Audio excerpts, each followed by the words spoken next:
Au début, personne ne parlait de guerre, car les conflits modernes ne semblaient encore liés au pétrole, à la technologie ou aux idéologies, mais silencieusement, une ressource bien plus essentielle devenait le centre d'une attention mondiale croissante. L'eau douce, cette ressource invisible, et pourtant vitale, dont dépend chaque civilisation, chaque agriculture et chaque industrie. Et alors que les populations mondiales augmentaient et que le changement climatique modifiait brutalement les cycles naturels, les réserves d'eau commencèrent à diminuer à un rythme alarmant, les rivières se rétractèrent, les nappes phréatiques furent surexploitées, les glaciers fondirent plus rapidement que prévu, et dans certaines régions du monde, l'accès à l'eau potable devint un privilège plutôt qu'un droit fondamental, provoquant des tensions locales qui, au départ, semblaient isolées, mais qui progressivement commencèrent à révéler un schéma inquiétant, car les États partageant des bassins fluviaux stratégiques commencèrent à construire des bassins fluviaux stratégiques, commencèrent à construire des barrages massifs pour sécuriser leur propre approvisionnement, réduisant drastiquement le flux vers les pays en aval,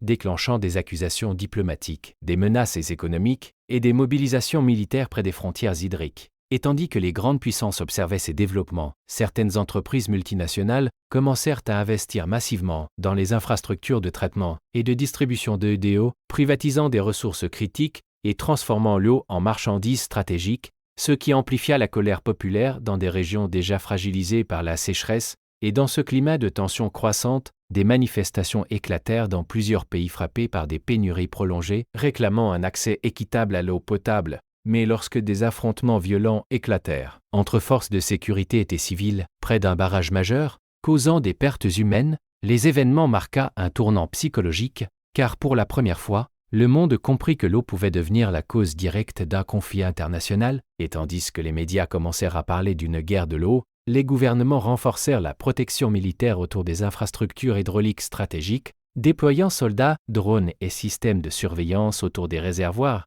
des stations de pompage et des barrages, des stations de pompage et des barrages, transformant progressivement ces installations civiles en zones hautement sécurisées, et dans l'ombre, des cyberattaques ciblèrent des systèmes de gestion de l'eau, perturbant la distribution dans certaines métropoles, démontrant que même l'eau pouvait être véponisée à travers le numérique, et alors que les températures mondiales continuaient de grimper, aggravant les sécheresses et réduisant les récoltes agricoles, les migrations climatiques commencèrent à s'intensifier, des millions de personnes quittant des régions devenues inhabitables à cause du manque d'eau, exerçant une pression énorme sur les pays voisins, et dans ce contexte instable, une décision politique controversée fut prise lorsqu'un État, en amont, annonça la réduction drastique du débit d'un fleuve vital pour son voisin, invoquant des besoins nationaux prioritaires pour son voisin,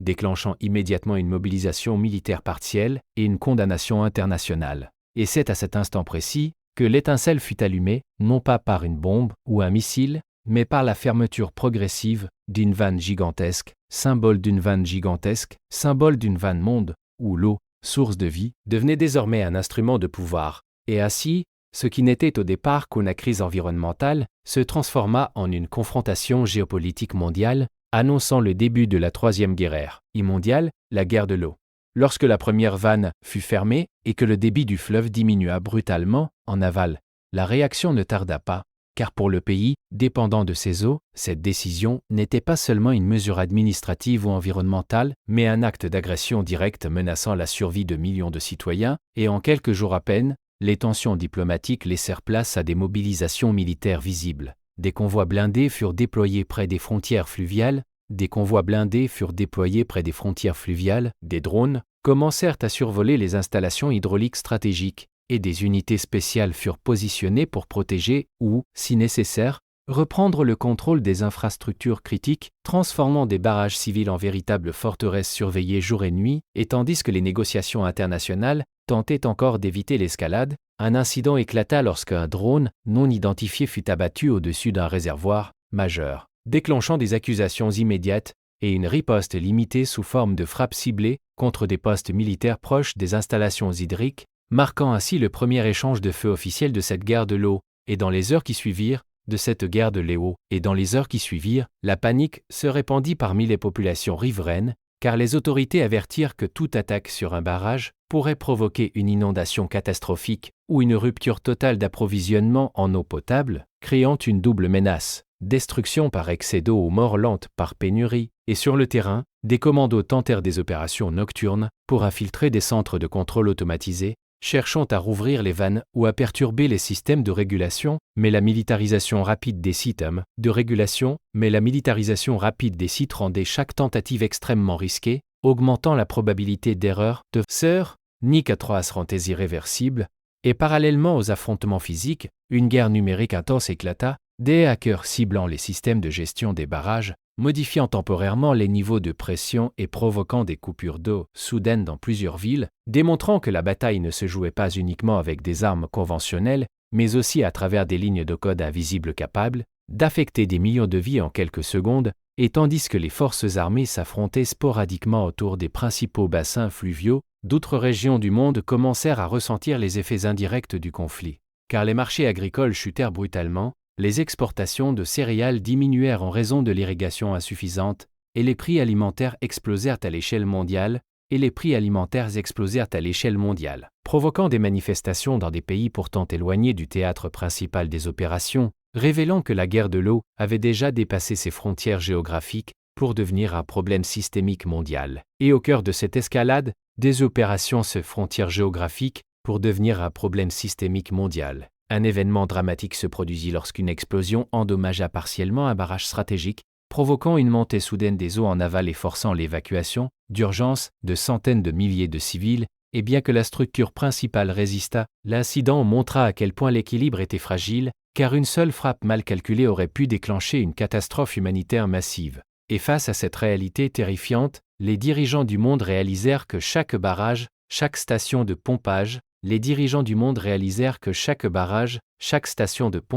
chaque réservoir était devenu un champ de bataille potentiel où la moindre décision stratégique pouvait transformer les eaux, symbole de vie, en instrument de destruction, et ainsi, les barrages en feu ne représentaient pas seulement des infrastructures attaquées, mais le symbole d'une humanité prête à risquer son propre avenir pour contrôler la ressource la plus fondamentale de son existence, annonçant que la guerre de l'eau venait d'entrer dans une phase où la survie même des nations dépendrait de leur capacité à défendre, sécuriser ou conquérir les sources hydriques vitales. À mesure que les barrages devenaient des cibles militaires et que les flux des grands fleuves étaient manipulés comme des armes stratégiques, les conséquences les plus dévastatrices ne se manifestèrent pas immédiatement sur les champs de bataille, mais dans les terres agricoles silencieuses qui, privées d'irrigation stable, commencèrent à se dessécher inexorablement, transformant des plaines autrefois fertiles en étendues arides fissurées par la chaleur, et tandis que les gouvernements tentaient de rationner l'eau disponible en priorisant les centres urbains et les installations stratégiques, des millions d'agriculteurs se retrouvèrent sans ressources,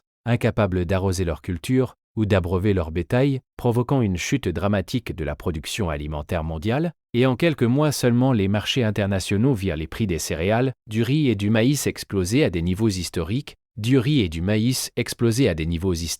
déclenchant des émeutes alimentaires dans plusieurs capitales déjà fragilisées par les pénuries d'eau potable, révélant que la guerre de l'eau avait franchi un seuil critique en devenant une guerre de la survie quotidienne, et dans les régions les plus touchées, des familles entières furent contraintes d'abandonner leurs terres devenues stériles, rejoignant des flux migratoires massifs vers des zones supposées plus stables, mais ces déplacements ne firent qu'accentuer la pression sur les infrastructures urbaines, déjà saturées, les créant des tensions sociales explosives entre populations locales et nouveaux arrivants. Et tandis que les frontières se refermaient progressivement, certains États déployèrent leurs armées pour empêcher l'entrée de réfugiés climatiques, transformant des lignes frontalières en zones militarisées où l'accès à l'eau devenait un privilège strictement contrôlé, et dans ce climat de peur et de désespoir, des groupes armés émergèrent pour contrôler des puits, des sources naturelles et des convois citernes, imposant des taxes légales ou échangeant de lait contre protection, instaurant une économie parallèle où chaque litre valait parfois plus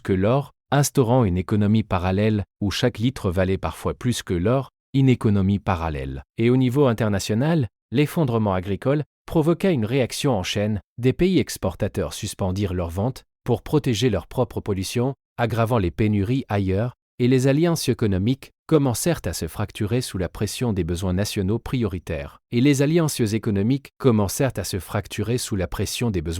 prioritaires. Tandis que des organisations humanitaires tentaient désespérément d'acheminer de l'eau et de la nourriture dans les zones les plus critiques, mais leurs efforts restaient insuffisants face à l'ampleur globale de la crise. Et pendant ce temps, le climat continuait d'exacerber la situation, des vagues de chaleur records accélérant l'évaporation des réservoirs et réduisant encore les nappes phréatiques, créant un cercle vicieux où la guerre et la sécheresse s'alimentaient mutuellement. Et dans certaines régions, des affrontements éclatèrent directement entre agriculteurs et forces de sécurité, lorsque des restrictions supplémentaires furent imposées sur l'usage de l'eau, illustrant que le conflit ne se limitait plus aux nations mais pénétrait au cœur des communautés, divisant familles et villages autour d'une ressource, devenue rare, et ainsi la faim et l'exode devinrent les visages humains de la guerre de l'eau, montrant que derrière chaque décision stratégique et chaque frappe ciblée se cache, est une réalité brutale, celle d'une humanité confrontée à la perte progressive de son autonomie alimentaire et contrainte de se déplacer pour survivre, annonçant que la prochaine phase du conflit pourrait dépasser la simple lutte pour les barrages et s'étendre à un affrontement mondial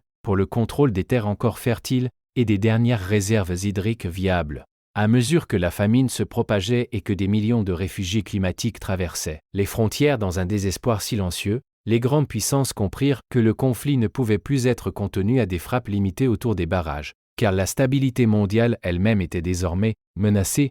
et ce fut dans ce climat explosif qu'une attaque massive coordonnée fut lancée contre plusieurs infrastructures hydriques stratégiques en même temps, combinant cyberattaques sophistiquées et frappes aériennes de précision, paralysant temporairement des systèmes de contrôle et endommageant des stations de pompage, vitales provoquant une interruption brutale de l'approvisionnement en eau, dans plusieurs mégapoles, et tandis que les populations paniquaient face à la disparition soudaine de l'eau potable, les gouvernements accusèrent ouvertement leurs adversaires d'avoir franchi une ligne rouge irréversible, déclenchant une mobilisation militaire à grande échelle, des flottes navales furent déployées près des détroits stratégiques, des escadrons aériens prirent position au-dessus des bassins fluviaux contestés, et des systèmes de défense antimissiles furent activés autour des capitales, car la crainte d'une escalade nucléaire devenait de plus en plus tangible, et dans l'ombre des analystes militaires avertirent que si un barrage majeur venait à être détruit intentionnellement, les inondations massives qui en résulteraient pourraient causer des centaines de milliers de morts en quelques heures, transformant l'eau elle-même en arme de destruction massive. Et pourtant, malgré ce risque colossal, des opérations clandestines continuèrent, des commandos infiltrant des territoires hostiles pour sécuriser ou saboter des réservoirs critiques, tandis que des drones autonomes surveillaient en permanence les niveaux d'eau et les structures fragilisées, créant une atmosphère de tension permanente où chaque mouvement était interprété comme une menace potentielle, et parallèlement,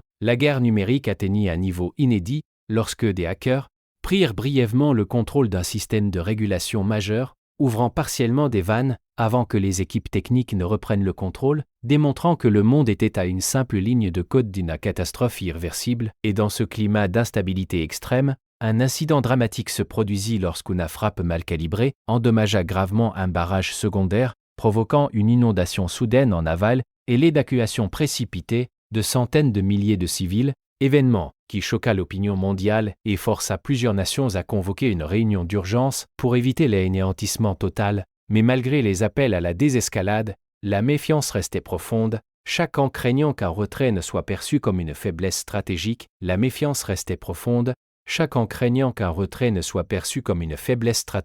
et au sommet de cette spirale, certains dirigeants envisagèrent l'option nucléaire tactique, pour neutraliser définitivement des infrastructures adverses sans provoquer une guerre totale, une perspective terrifiante qui fit comprendre à l'humanité que la guerre de l'eau avait dépassé toutes les limites imaginables, car elle menaçait désormais non seulement l'accès à une ressource vitale, mais l'équilibre même de la planète, et c'est dans cet équilibre fragile, suspendu entre retenue et destruction, que le monde se retrouva au bord d'un point de non-retour, où la prochaine décision politique ou militaire pourrait sceller le destin de millions de vies et transformer la Terre en un territoire irréversiblement marqué par la folie de sa propre soif de contrôle. Alors que le monde se trouvait au bord d'un point de non-retour, avec des barrages endommagés, des terres agricoles stériles et des millions de déplacés climatiques, en quête d'eau et de sécurité, les grandes puissances réalisèrent qu'une escalade supplémentaire signifierait non seulement une victoire militaire illusoire, mais une défaite collective irréversible, car détruire les infrastructures hydriques adverses revenait à contaminer ou à sécher des écosystèmes dont dépendait l'humanité entière. Et c'est dans cette prise de conscience brutale que des négociations secrètes furent ouvertes, d'abord par l'intermédiaire de canaux diplomatiques discrets, puis lors d'un sommet d'urgence organisé sous l'égide des nations internationales où chefs d'État, scientifiques experts en climat et stratèges militaires, furent réunis pour concevoir un accord inédit, un cessez-le-feu global fondé sur la démilitarisation progressive des infrastructures hydrauliques, la supervision internationale des grands bassins fluviaux et la création d'une autorité mondiale chargée de garantir un accès équitable à l'eau, et tandis que les combats diminuaient progressivement en intensité, des équipes techniques furent déployées pour réparer les barrages endommagés, stabiliser les structures fragilisées et restaurer les systèmes de régulation, évitant de justesse plusieurs catastrophes potentielles qui auraient pu engloutir des villes entières, et parallèlement, un immense programme de reconstruction agricole fut lancé, intégrant des technologies d'irrigation durable, de dessalement et de recyclage des eaux usées, afin de réduire la dépendance aux ressources fluviales disputées. Et dans les régions ravagées par la sécheresse et les affrontements, des communautés commencèrent lentement à se réorganiser, reconstruisant des réseaux locaux de distribution et redécouvrant des pratiques traditionnelles d'économie des eaux, montrant que la résilience humaine pouvait émerger même des crises les plus profondes, mais malgré ces avancées, le monde n'était plus le même, car la guerre de l'eau avait laissé des cicatrices durables. Des frontières redessinées, des alliances transformées, des populations déplacées définitivement, et une conscience collective nouvelle de la fragilité des ressources naturelles, et au fil des années, le nouvel ordre hydrique